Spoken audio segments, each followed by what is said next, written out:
Recorded Books and One-Click Digital present Love and Treasure by Ayelet Waldman, narrated by Paul Hecht with Jonathan Davis, and directed by Erica Jensen.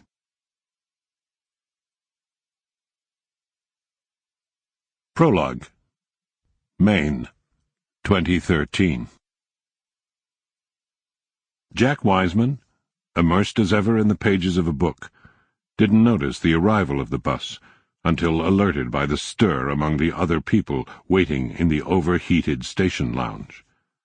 The pugnacious chin he aimed at the coach's windows had a bit of Kleenex clinging to it, printed with a comma of blood, and his starched and ironed shirt gaped at the collar, revealing pleats in the drapery of his neck and a thick white thatch of fur on his chest. He squinted, caught a glimpse of the glory of his granddaughter's hair, and pulled himself to his feet.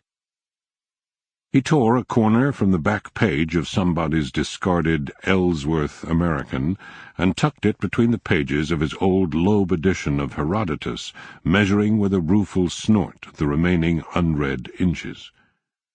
He'd never been a man to leave a job unfinished, a fact on which he supposed he must have been relying, perhaps unconsciously, in undertaking to reread for what must be the 8th or 9th time this most garrulous of classical historians.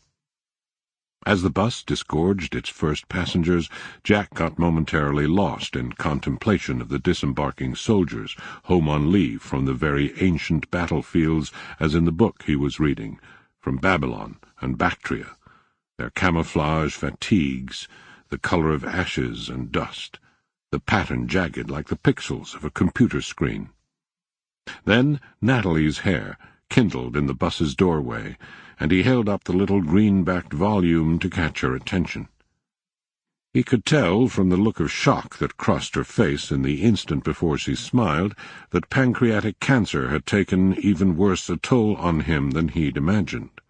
Her lips moved. He lifted a finger, motioning her to wait. He pressed a button on his hearing aid and said, "Sweetheart, you made it." "Hey, Grandpa."